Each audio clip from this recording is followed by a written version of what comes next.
inside of him.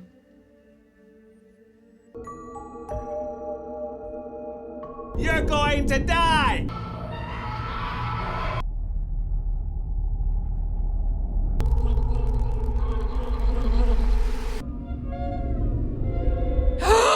Kembali lagi di channel Mitologi. Kali ini saya akan mereview sebuah film yang berjudul Smile. Smile merupakan sebuah film beraliran horor psikologis dari Amerika Serikat yang dirilis pada tahun 2022. Smile ditulis dan disutradarai oleh Parker Finn. Ini adalah film pertama yang disutradarainya yang berdasarkan pada film pendek tahun 2020 berjudul Laura Hasn't Slept. Tidak pakai lama lagi, mari kita mulai ceritanya. Film dimulai dengan adegan di bangsal psikiatri, di mana terapis Dr. Ross Carter merawat pasiennya. Ia sendiri terlihat berdedikasi dalam merawat pasiennya, sehingga belum sempat pulang dan beristirahat. Ketika hendak pulang, ia bertemu dengan Laura Weaver, seorang mahasiswa pascasarjana yang menyaksikan profesor sejarah seninya meninggal karena bunuh diri beberapa hari sebelumnya. Laura mengklaim bahwa entitas berbentuk orang yang tersenyum telah menerornya, dan mengatakan kepadanya bahwa dia akan mati. Sosok tersenyum itu kerap datang dalam beragam rupa seperti orang-orang yang dikenalnya. Dr. Ross Carter percaya bahwa Laura sedang dalam masa trauma yang ekstrim. Laura sendiri menolak dikatakan gila, dan tidak ada orang yang sungguh mengerti tentang dirinya. Tak lama Laura tersandung ke lantai dan mulai berteriak histeris, karena mengatakan sosok yang sedang tertawa itu sudah datang. Ross meminta bantuan untuk menenangkan Laura yang terjatuh. Namun, mendadak Ross melihat Laura telah berdiri dan tersenyum. Dengan pecahan vas yang pecah akibat ia terjatuh tadi, Laura bunuh diri dengan menggorok lehernya sendiri.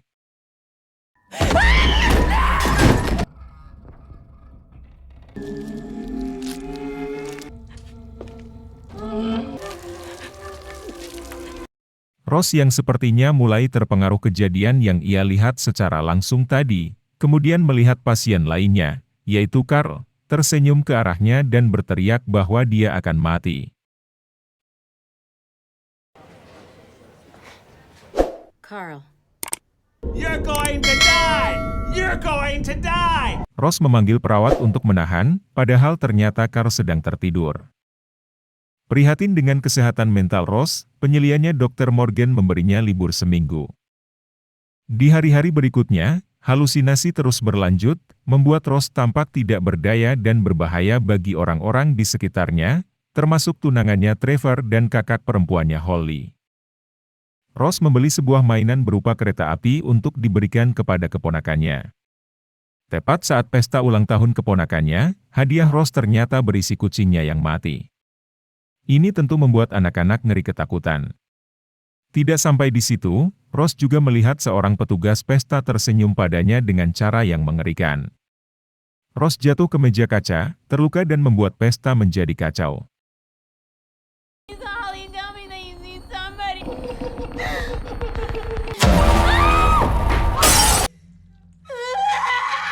Dia mengunjungi mantan terapisnya, Dr. Madeline Northcott, yang menyatakan bahwa masalahnya berasal dari ibunya yang kasar dan sakit jiwa, kematiannya karena overdosis yang dia saksikan saat masih kecil.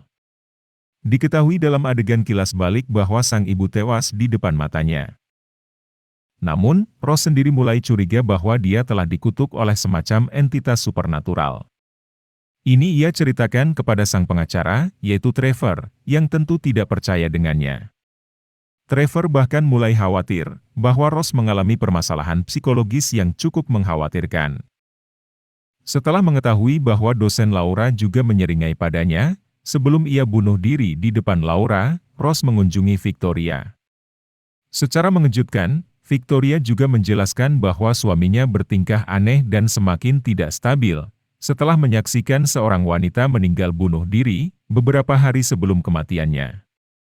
Dengan informasi ini, dapat disimpulkan bahwa semua kejadian ini saling berhubungan dan memiliki ciri yang sama, yaitu tindakan bunuh diri yang disebabkan oleh kesaksian atas adegan bunuh diri lainnya. Ross meminta tolong mantan pacarnya, yang merupakan seorang detektif bernama Jule, untuk memeriksa catatan polisi tentang kasus-kasus ini.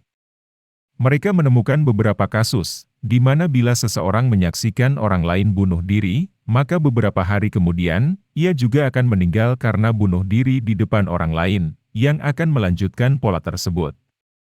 Kejadian ini seperti sebuah virus, atau kutukan. Ross mengunjungi Holly, saudara perempuannya, dan mencoba menjelaskan situasinya. Tetapi hubungan mereka semakin tegang, karena diduga Ross mengalami permasalahan psikologis karena ia menyaksikan ibunya tewas bunuh diri sewaktu remaja, sedangkan sang kakak, yaitu Holly, meninggalkan mereka berdua. Holly saat itu merasa tidak bisa hidup dengan seorang ibu yang merupakan pecandu dan pemabuk. Halusinasi Ross terus meningkat intensitasnya, termasuk melihat halusinasi tentang Holly yang menakutinya. Holly? Tak lama Jules meneleponnya, mengungkapkan bahwa dia menemukan semua saksi meninggal karena bunuh diri dalam waktu paling lama seminggu. Namun, ada sebuah kasus pengecualian, yaitu seseorang bernama Robert Talley. Ia tidak bunuh diri melainkan malah membunuh orang lain.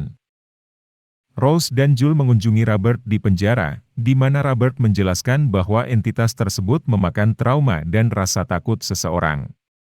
Satu-satunya cara untuk menghindari dan memutuskan pola tersebut adalah dengan membunuh seseorang di depan saksi dengan cara yang cukup brutal, untuk menyebabkan trauma psikologis yang besar. Dengan begitu entitas tersebut akan berpindah kepada saksi yang melihatnya.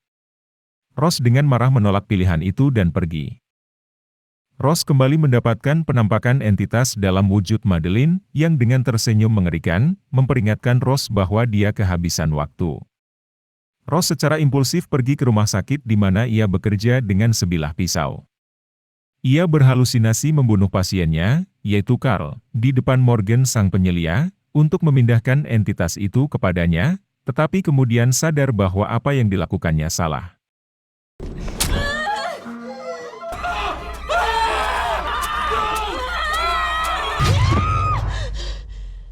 Ross membentak dan marah-marah kepada Morgan dan pergi buru-buru. Sialnya, pisau masih dibawa Ross dan Morgan segera memberitahu polisi. Ross memutuskan untuk melawan entitas dan traumanya tersebut. Ia berkendara ke rumah keluarganya yang ditinggalkan dahulu. Ia yakin bahwa dia tidak dapat memindahkan entitas tersebut kepada orang lain, jika dia tetap sendirian. Ross akhirnya menghadapi entitas itu dalam bentuk ibunya. Di sini terungkap bahwa sewaktu masih kecil, Ross mengabaikan permintaan ibunya yang sedang minta tolong. Ibunya sebenarnya tidak bunuh diri, tetapi sedang overdosis. Ross menolak untuk membantu ibunya yang memang sudah terlalu parah untuk ditolong tersebut.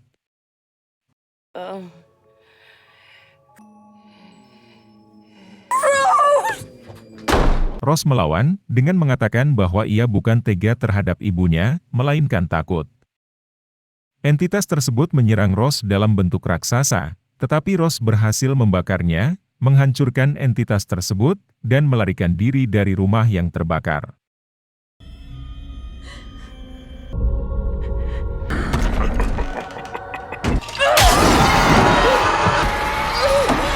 Kemudian, dia pergi ke apartemen Jules, untuk meminta maaf dan berterima kasih telah ditolong. Ross izin untuk menginap di rumah Jules. Jules menjawab dengan mengatakan bahwa Ross boleh tinggal di apartemennya selamanya. Saat itulah Joel mulai tersenyum. Ross menyadari semua yang terjadi sejak dia memasuki rumah lamanya hanyalah halusinasi. Jules yang asli menemukan tempat di mana Ross berada dengan melacak teleponnya. Ross yang keluar dari rumah mendapati bahwa Jules baru saja sampai ke tempat itu. Ross berteriak karena merasa Jules akan menjadi korban berikutnya. Maka ia masuk ke dalam rumah kembali dan menguncinya dari dalam. Di dalam, entitas tersebut menunjukkan wujud aslinya kepada Ross yang sekarang putus asa. Entitas itu awalnya berbentuk ibunya yang berwujud raksasa. Ia segera merobek kulitnya sendiri dan terlihat sebagai humanoid tanpa kulit, yang menjulang tinggi dengan banyak gigi, dan gusi bersarang di dalam mulut besarnya yang tersenyum. Ross kemudian tak bisa bergerak setelah melihatnya, membiarkan entitas tersebut memaksa masuk ke dalam tubuhnya melalui mulutnya. Jules mendobrak pintu depan, dan melihat Ross yang tersenyum ke arah dirinya, sebelum membakar dirinya sendiri. Ini berarti entitas itu berhasil kembali berpindah kepada korban berikutnya, yaitu Jul.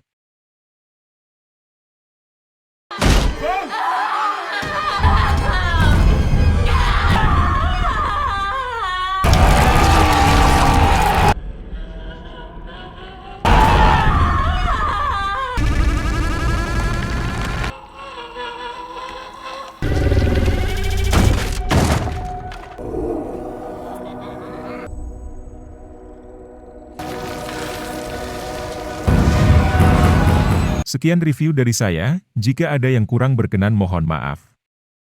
Tetaplah berbuat baik, dan tetaplah putih walaupun di tempat yang hitam sekalipun. Terima kasih.